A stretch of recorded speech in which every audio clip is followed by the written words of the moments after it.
வணக்க நண்பர்களே, எல்லோரும் எப்படி இருக்கீங்க? நல்லா இருக்கீங்களா? கண்டிப்பாக நல்லா இருப்பீங்கன்னு நம்புகிறேன். எல்லோரும் சாப்பிட்டீங்களா? பத்திரமா இருங்க. பிள்ளைங்களுக்கு லீவ் விட்டுட்டாங்க. குழந்தைங்கள பத்திரமா பார்த்துக்கோங்க. எங்கள் வீட்லேயும் குட்டீஸ்க்கு லீவ் விட்டுட்டாங்க. இன்னும் சின்னவனுக்கு லீவ் இல்லை. இன்னொரு ஒரு வாரம் ஸ்கூல் இருக்குது. இன்றைக்கி வீட்டில் இருந்ததுனால ஏதாவது ஸ்வீட் செஞ்சு கொடுங்கம்மான்னு சொல்லி கேட்டான். நானும் இந்த ஒரு வாரமாக கொஞ்சம் பிஸிங்கிறதுனால எதுவும் செய்ய முடியல. எப்போவுமே காரம் செஞ்சு கொடுத்துருக்கோம். சரி, வித்தியாசமாக ட்ரை பண்ணலாமே அப்படின்னு சொல்லிட்டு கோதுமை மாவு வச்சு செய்ய போகிறேங்க. கோதுமை மாவு வந்து நல்லா தண்ணி ஊற்றி கரைச்சி எடுத்துக்கோங்க. கரைச்சி எப்படி கரைக்கணும்னா, கட்டி இல்லாமல் தோசை பத அளவுக்கு கரைச்சி எடுத்துக்கோங்க. ரொம்ப கெட்டியாகவும் இல்லாமல் ரொம்ப தண்ணியாகவும் போயிடக்கூடாது. ஓரளவுக்கு மிதமான இதில் வந்து கரைச்சி எடுத்துக்கோங்க. அது கூட வந்து கொஞ்சம் அஸ்கா வந்து அரைச்சி அந்த மாவு கூடயே கலந்துக்கோங்க. ஏன்னா ஸ்வீட் சேர்த்திங்கன்னா தான் கொஞ்சம் ஸ்வீட்டு நல்லா வந்து அந்த பாகில் போடுறப்போ நல்லா இருக்குங்க. எண்ணெய் வச்சு ஊற்றி வச்சுட்டுனேங்க. எண்ணெய் காயறதுக்குள்ளே நான் பாகு ரெடி பண்ணிக்கிறேன். பாகுக்கு ஒன்றும் இல்லைங்க, ஒரு அரை டம்ளர் மட்டும் தண்ணி ஊற்றி அந்த வெல்லம் ஒரே ஒரு மண்டை வெல்லம் எடுத்துக்கிட்டேங்க. அதை போட்டு நல்லா கரைச்சி விடுங்க. ஒரு 2 ஏலக்காய் போட்டுக்கோங்க. வாசம் சூப்பராக இருக்குங்க.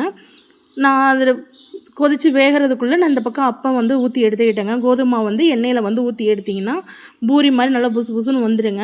அந்த புசு புசுன்னு வந்த பூரியை வந்து நம்ம அந்த பாகில் போட்டு எடுத்துக்கலாம். கொஞ்சம் நேரம் ஊற விட்டிங்கனாவே போதும். அப்படி ரொம்ப ஸ்வீட்டாக சாப்பிட்றதுக்கும் வந்து சூப்பராக சாஃப்டாக நல்லா இருக்குங்க. இந்த மாதிரி ஒரு நாள் ட்ரை பண்ணி பாருங்கள். ட்ரை பண்ணி பார்த்துட்டு எப்படி இருக்குன்னு மறக்காமல் கமெண்ட் செக்ஷனில் சொல்லுங்கள்.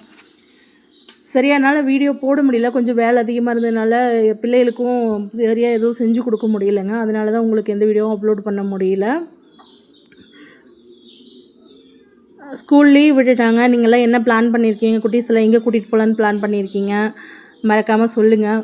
நாங்களும் எங்கேயாவது போகலான்னு பிளான் பண்ணியிருக்கோம். பட் எங்கே போகிறதுன்னு தெரியல.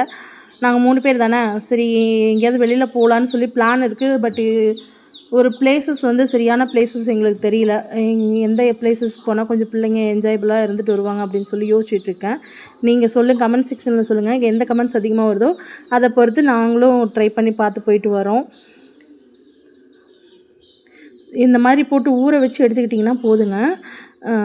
சூப்பராக இருக்கும். ரொம்ப ஜூஸியாக இருக்குங்க. சாப்பிட்றதுக்கும் செம்ம டேஸ்ட்டாக இருக்கும். ட்ரை பண்ணி பாருங்கள். கண்டிப்பாக நல்லாயிருக்கும். நிறைய பேர் வீடியோஸை பார்க்குறீங்க, பட்டு ஃபாலோ பண்ண மாட்டேங்கிறீங்க. சேனல் வந்து சப்ஸ்கிரைப் பண்ண மாட்டேங்கிறீங்க. கொஞ்சம் சப்ஸ்கிரைப் பண்ணிங்கன்னா எங்களுக்கும் ஒரு ஆர்வமாக இருக்கும். இவ்வளோ பேர் பார்க்குறாங்களே, இவங்களுக்காக இதை செய்யலாமே அப்படின்னு தோணும். ஸோ நீங்கள் சப்போர்ட் பண்ணிங்கன்னா மட்டும்தான் மேற்கொண்டு என்னால் வந்து கொஞ்சம் ஒரு தன்னம்பிக்கையோடு ஏதாவது பண்ண முடியுங்க. இவ்வளோ நேரம் என்னோடய வீடியோ ரொம்ப பொறுமையாக பார்த்தீங்க. ரொம்ப நன்றி. மறக்காமல் நம்ம சேனலை சப்ஸ்கிரைப் பண்ணிக்கோங்க. இப்போ ஜூஸியான அப்பம் ரெடி ஆயிடுச்சுங்க. இதை ரொம்ப சாஃப்டாக இருக்குங்க. சாப்பிட்றதுக்கு ரொம்ப ஜூஸியாக டேஸ்ட்டாக இருக்கும்.